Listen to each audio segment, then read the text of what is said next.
Kill the coverage and then watch how quickly they forget the same issues people said that we cannot neglect. Let's get it started. Ladies and gentlemen, welcome Bizak. It's been a minute and I'm back. Life has been kind of crazy. So before I even get my phone out, let me just park this right here for a second. I know I said I'd be back real soon, hopefully on Monday, which would have been on time, which would have been last Monday. But there's been a lot of curveballs as of late. For those who don't follow my fitness podcast, Food, Fitness, and Fun. For those who don't follow my business page, Cherry Amore Butters, I started marathon training again. And then there was also some stuff going on in my building, flooding and stuff. It's been hectic. And so I haven't been able to record. And I know. I should have 20 minutes a week for y'all. I'm sorry.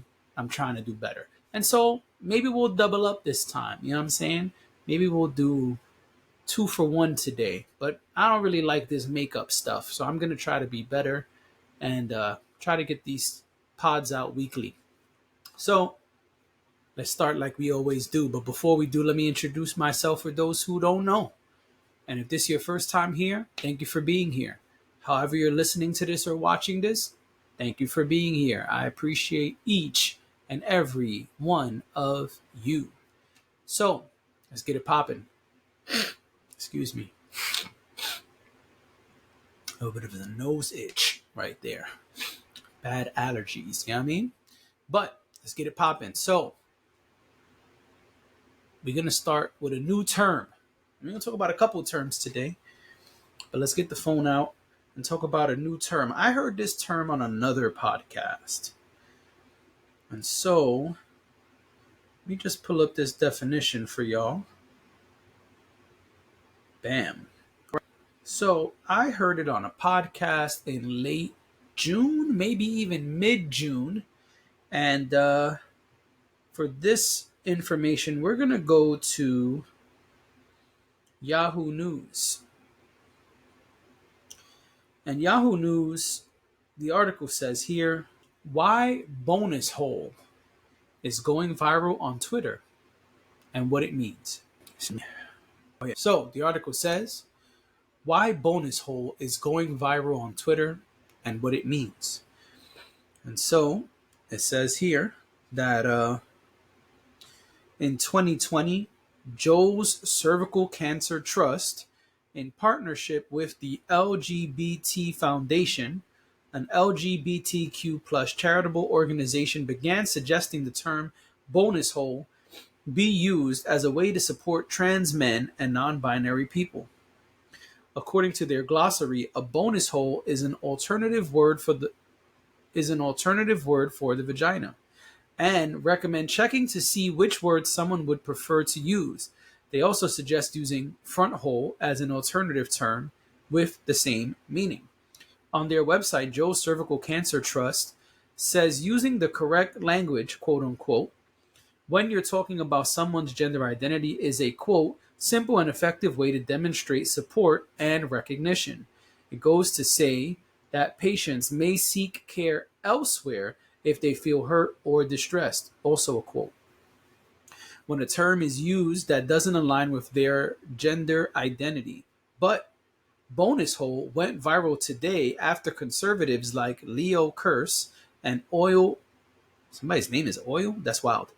And Oil London tweeted about it. Curse is a right-wing UK-based comedian, and London is a British media personality who is mostly well known for writing a book about his experience detransitioning and the issue of a supposed quote-unquote trans ideology because he's a TERF. It's the allergy episode. What's a TERF? Okay, that took me to a random ass link. Let's just take a little sidestep here. TERF definition. A person whose views on gender identity are considered hostile to transgender people or who opposes social and political policies designed to be inclusive of transgender people. Okay. TERF is an acronym for trans exclusionary radical feminist. First recorded in 2008. That's interesting. All right, back to the other article. Ooh, the allergies are strong in this one. Oh, where'd my article go? Ah, got it. Okay, so Leo Curse said some interesting things on Twitter, and that's part of why this went viral.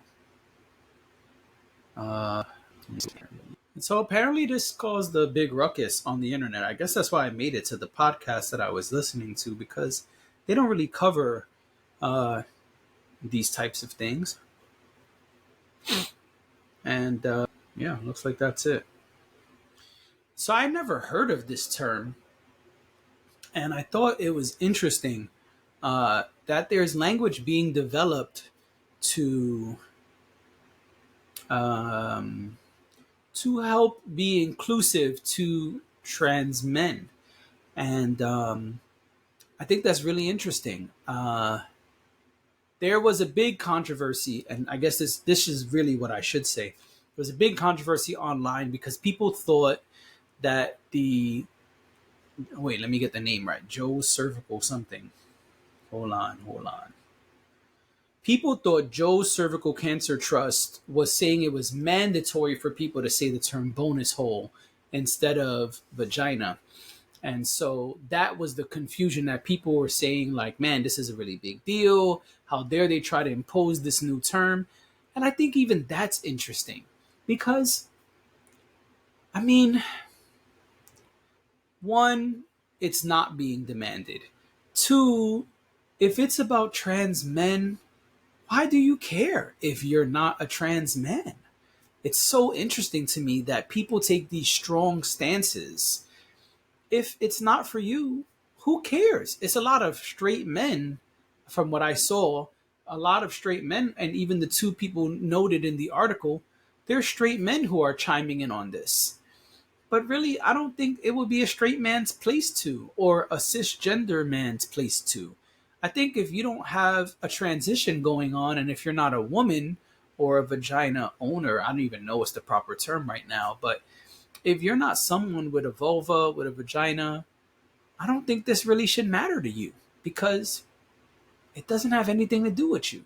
It doesn't have anything to do with me. I simply do a podcast and try to come up here and discuss interesting things. And so I think, if anything, the opinion to have is on the people being ridiculous on the internet, because people were chiming in and making offensive jokes. And I don't really understand what's the point of doing that at the to put down others is really at the expense of others, is what I want to say there. And I don't really understand that logic. I think mind your fucking business, and I think who cares?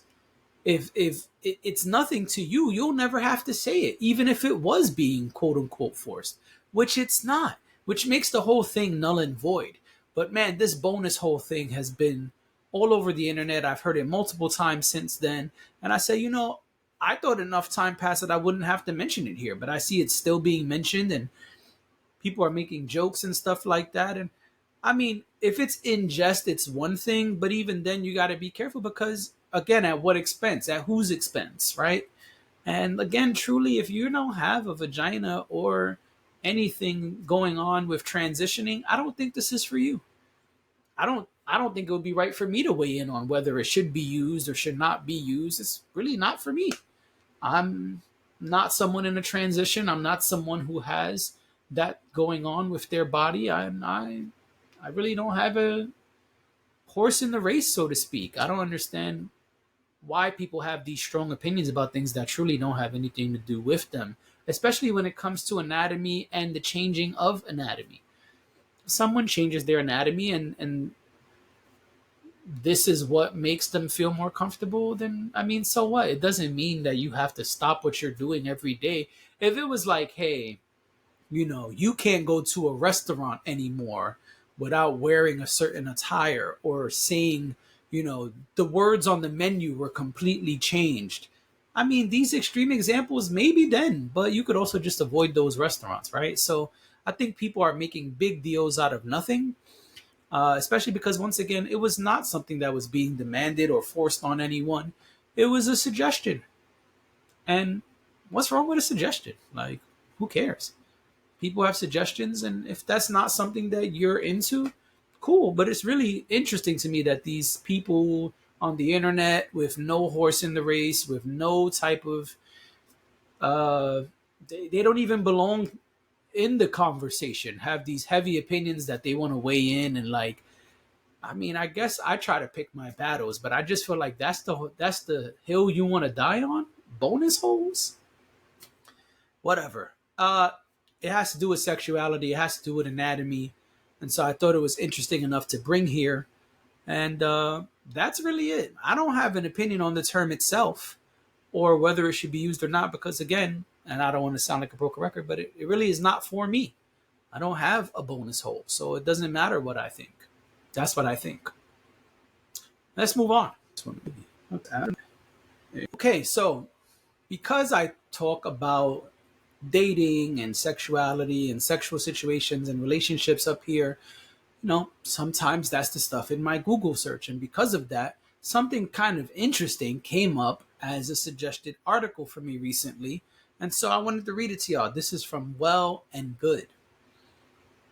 And so there's a term called benching in dating. I never heard of this term. And so I said, oh, maybe the followers, the listeners, the subscribers have never heard it either. And so let's check it out.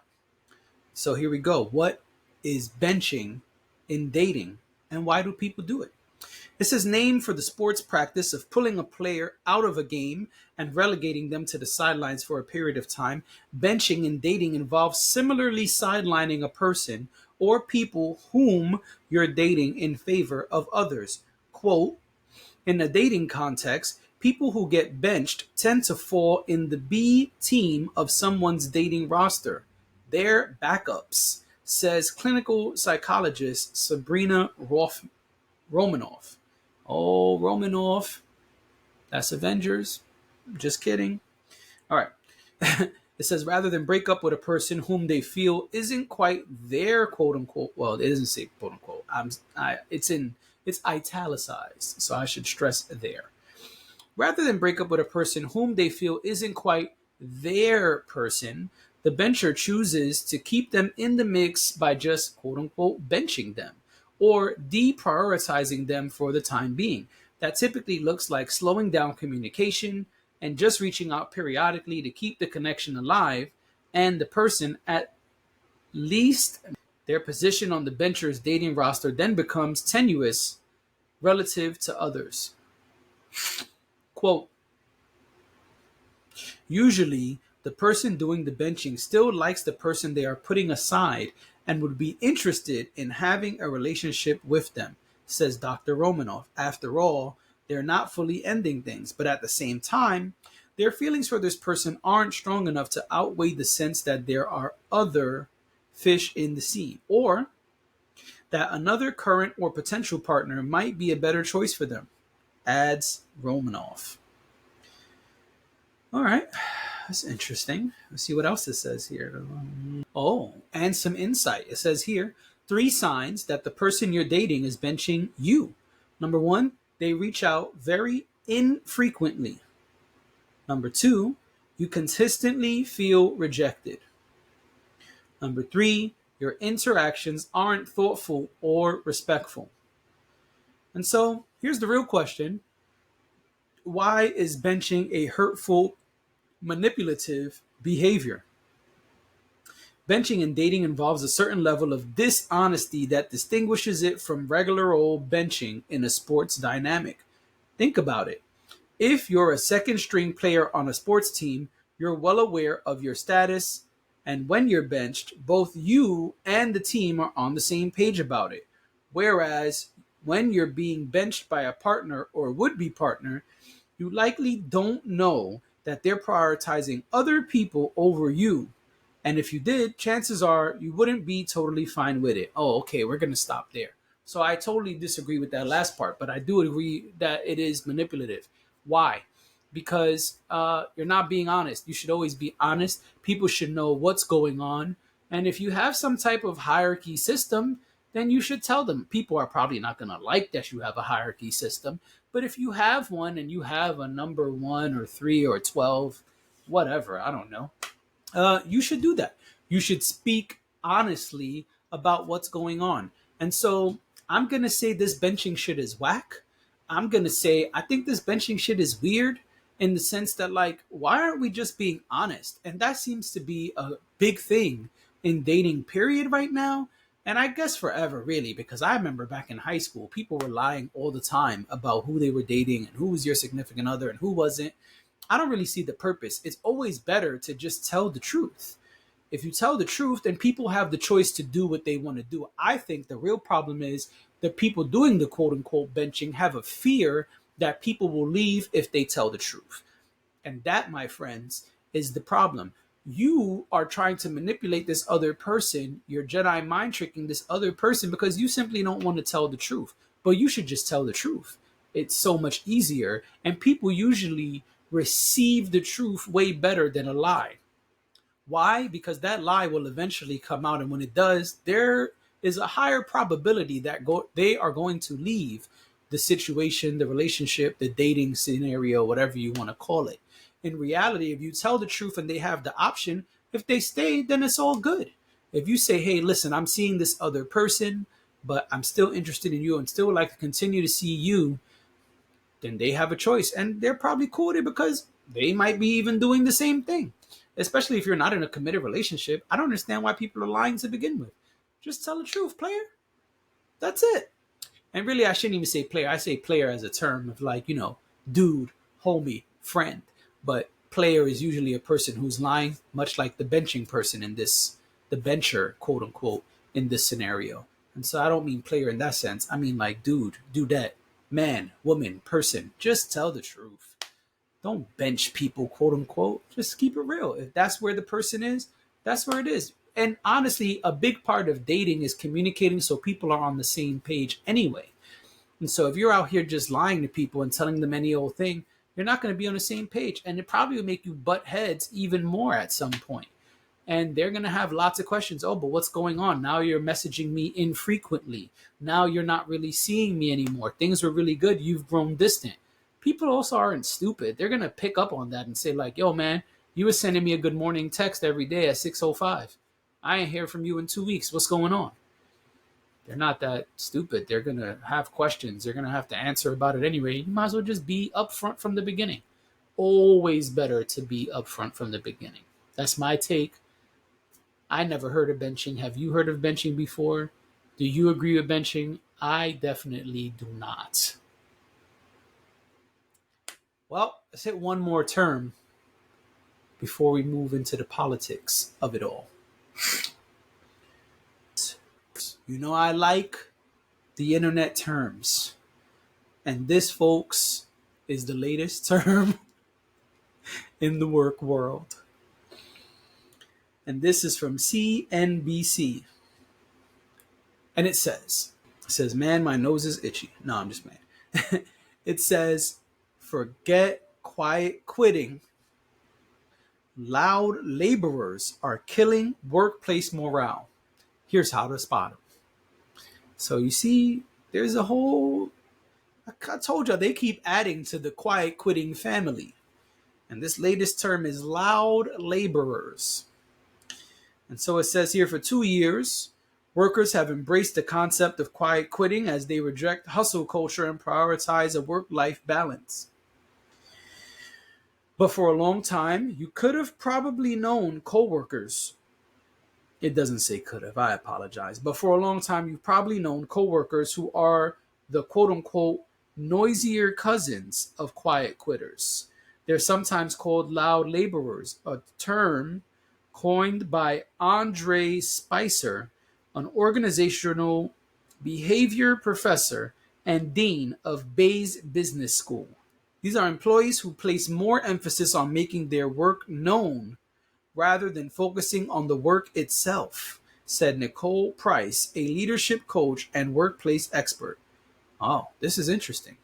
Okay, here's the quote. They say, quote, they use various methods of self-promotion, talking about talking more about what they are doing or plan to do rather than getting on with their tasks.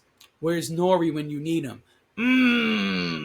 According to Price, there are two easy ways to tell who's a loud laborer. You don't see much work getting done, and they talk, quote, an awful lot about the work they are, quote unquote, doing. Loud laborers are often quite politically savvy, and they are very active on professional social networks where they publicize their tasks and achievements, she added. Oh, that's wild. Let me see what else. The former picks. And so it asks, why do loud laborers exist? Believe it or not, some people talk too much about their accomplishments or lack thereof because they lack self-esteem or are insecure. Therefore, they are overcompensating, explained Price. Also, some people are motivated by external rewards and recognition rather than the inherent satisfaction of work itself. This can lead to a focus on visibility and self-promotion in order to attract these rewards. Loud laborers. So they're not even really getting the work done. I'll be honest, when I read the term, I was like, oh, so people just don't know how to shut up at work. They're just mad loud. No. In fact, they're loud as in vocal. And they're vocal about stuff they're not even really doing. That's like that's like me saying like, yo, I'm going to stop having ice cream. I'm going to stop having ice cream, but I never stop having ice cream. But this is in a work form, obviously. I feel like maybe my allergy pill was a placebo today. Like, it's not doing anything right now. Anyway, loud laborers. Listen, I got to bring y'all the hottest terms. You know what I'm saying? That's what we do here. We bring the new internet terms to you. That's the segment that I like to have anytime we can have it. And between bonus holes and loud laborers, I feel like I did my job today, baby. But what do I think about loud laborers? I think that's really whack. Yo, shut up. Just get the work done. We don't need to hear everything you're going to do or might have did or started doing. Just get it done, baby. That's it. Listen, the best people don't broadcast these things. They just get it done. The best workers usually are so busy getting stuff done, they don't even have time to tell you all the things they've done. They're just like, yeah, this report is done. That report is done. And I mean, yeah, you can say that as like if you have a supervisor who you need to report to, right? Like if there's someone who's micromanaging or someone who you need to like let know that something is done so they can take over and do the next part. Sure, like a team type of thing. I worked in an environment like that before. I had to get a certain part done, and then the next person would take that data and further the report. They had access to stuff I didn't have access to. And so that's how it worked. It was like a team effort. And yeah, then you should be checking in. Hey, man, listen, I did that. This is done. That's done. All right, cool. Your part, you could go do it, and then blah, blah, blah. But just broadcasting, yo, I'm about to go clean the curtains. That's whack. I mean, I think that's worse than quiet quitting, which I still don't even think quiet quitting should be a term. But hey, yeah, see, they keep adding terms to the family. They even called them the cousins of quiet quitters. That's a cousin I don't want to be related to. You feel me? Bow. All right. I think we could move into politics as usual. Let me see here. Let's go to the videotape. Quiet quitting, bonus holes. Yeah. All right. Yeah. Or politics as usual. That's right. And so first, we're going to start with something I think is interesting, and it is political. Barrage.com. Okay. NYC bans TikTok on city-owned devices. The ban goes into effect immediately. That means by the time you heard this, it already started. And so there's really not much to read. To remove the app within the next 30 days. The directive issued Wednesday comes after a review by the NYC Cyber Command. Never heard of that. I don't know if y'all did. But which a city official said found TikTok, quote, posed a security threat to the city's technical networks. Starting immediately, city employees are barred from downloading or using the app and accessing TikTok's website from any city-owned devices. Next quote. While social media is great at connecting New Yorkers with one another and the city, we have to ensure we are always using these platforms in a secure manner, a New York City Hall spokesperson said in a statement to The Verge on Wednesday. NYC Cyber Command regularly explores and advances proactive measures to keep New Yorkers' data safe. That is the end of the quote. So listen, we are seeing this more and more. Government officials, I worded that wrong. Government officials, more and more. Excusez-moi. It's late, y'all. I'm gonna keep it real. Keep it real. I mean, I know y'all can see the curtains and it's dark outside, but I ain't even gonna tell y'all what time it is that I'm recording because that's when I got some free time. Late, late, late, late, late. Anyway, uh, we're seeing more and more that the government does not want TikTok on devices, that they're saying it is not a secure app, that it is taking data and doing things that it shouldn't be doing. And I don't think this is going to stop. I think we're going to continue to see states and cities banning it, um, at least until they feel it's more secure. I am rather curious what it is specifically that makes it not secure, because the other social media apps also jack our data and do lots of crazy shit with our data, which we all accept in the terms and conditions that we don't even read and we just hit accept. It's in there. And so the government is aware of these things. Facebook and Meta, same thing, or Facebook's owner, Meta, whatever. Zuckerberg, Elon Musk, all these people, before that, the owner of Twitter, before Elon Musk, all these Jack Dempsey, I want to say. That might be wrong, but whatever. Everybody calls him Jack. All of these people have been called before Congress to speak about the security of their apps and what they are or are not doing with user data. Those devices are not banned, and if they are, then it's been quiet. I haven't seen that it's banned. And maybe that's something I need to look up. But I think it's really interesting that TikTok is the big bad wolf now, and we're seeing it banned on more and more more and more government-owned devices. It's really interesting to me that this is happening, and I'm curious to see, will those government workers adhere to these policies? What will happen if they don't? And also, I really would like to be able to read what it is that they feel is so bad about what the app is doing with our data. I'm going to try to find it. I'll get back to y'all, let y'all know what I do or don't find. But I'm going to make that my homework assignment. Try to see what it is that, if there's something they can pinpoint about the data. I think it's really interesting, and I would like to know what it is specifically that is being done with the data or that they feel is violating and making it unsafe, because these other apps are not banned and they're doing lots of stuff with our data. Okay, so that's my take on that. Let's keep it moving. There's more politics for y'all. Okay, so this is international politics as usual. And it's really just an update, but I thought it was worth discussing. So hopefully this pod comes out on Tuesday, tomorrow morning. And this will be happening the next couple of days. And so this is from Routers. It says BRICS world lead, excuse me, not world. I threw that in there. I apologize. BRICS leaders meet in South Africa as bloc weighs expansion. And it tells you what BRICS is, so I'll just read. Leaders of the BRICS nations, Brazil, Russia, India, China, and South Africa, right? So that's what BRICS stands for, the first letter of each of their names, are due to open a summit in Johannesburg on Tuesday, where they will weigh expanding membership as some members push to forge the bloc into a counterweight to the West.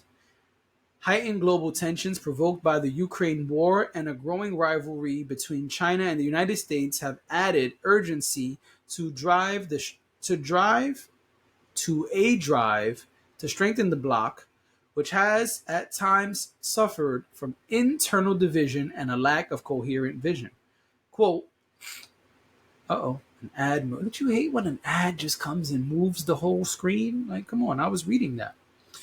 An expanded BRICS will represent a diverse group of nations with different political systems that share a common desire to have a more balanced global order. South Africa's president, Cyril Ramaphosa, said in an address ahead of the meeting. And so they're trying to figure out how they could bring more countries, nations into BRICS. And BRICS is a movement that is trying to stop using the dollar as the global currency. It's also to devalue the dollar. And this has been going on for a while. And so they're trying to expand. Other nations are interested. Other nations want to get off the dollar. And this is what they're looking to do. I think that's very interesting. As an American citizen, this can affect me directly. This can affect you directly. And this is a global thing now, right? And so the more nations that get off the dollar, the more interesting this becomes. It does say in the article that a BRICS currency is not up for discussion at this point. It was brought up by Brazil early in the year, and everyone else said no. The goal right now is to simply get people off of the dollar. And that is big. That's big for the world. That's big for U.S. citizens like myself. And so I am glued to this BRIC stuff. And I don't really have an opinion except for that this is important and we should be paying attention. This BRIC stuff is serious. It's worth reporting on. It's worth paying attention to. And it could bring a new global currency to the table at some point. And I think Brazil was probably a little bit ahead of themselves, but I don't think that will stay off the table is what I will say. Because if the goal is to devalue the dollar, I'm sure other currencies will try to take the place of the dollar at some point. And so this becomes a very interesting situation. So that's all I've got on BRICS, but that is a political thing that's really important. I have one more thing I'd like to discuss, but I know y'all probably want me to chime in on all of this stuff with Trump. Trump has a lot of indictments going on. Some charges are being dropped. Some are being pushed further along. There's a lot of stuff going on. I don't really care to report on it. I know it's happening. I don't really have an opinion on it. I'm curious about what's going to happen next. I'm curious about what charges are going to stick, if any, and what will happen from there. That's really it. And now for the last piece of politics as usual. And then we'll close out the program here. Yeah, the program. I thought I was going to say show. I don't even want to read an article, but there's a lot of articles coming out about a new strand of the C-19 virus. Okay? There's a new strand, and I believe it's pronounced Eris.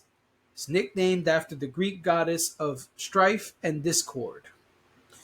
It's a descendant of Omicron, it says. This is Yale Medicine. I'm going to just read a small piece. And really, I'm not here to educate y'all on this strand. I'm going to tell y'all why I brought it up in just a second. But I just want y'all to hear this. And so Eris is already the dominant subvariant in the country, infecting more people than any other single strand. All right, listen. I ain't here to tell y'all about this stuff. Okay. Dr. Roberts, unanswered questions. Listen, man, this is what I'm going to say. Something smells funny. Even with a busted nose, I could smell that something smells funny. Maybe I'm just a conspiracy theorist. Maybe I just have too many trust issues. But here's what I'm going to tell y'all.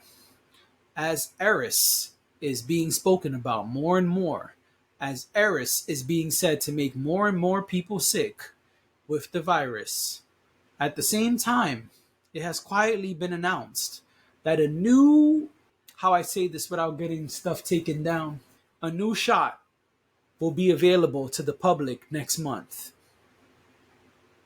Yep. Yes, yes, and yes. You can look it up, but that is the good word. And so at the same time that this new replacement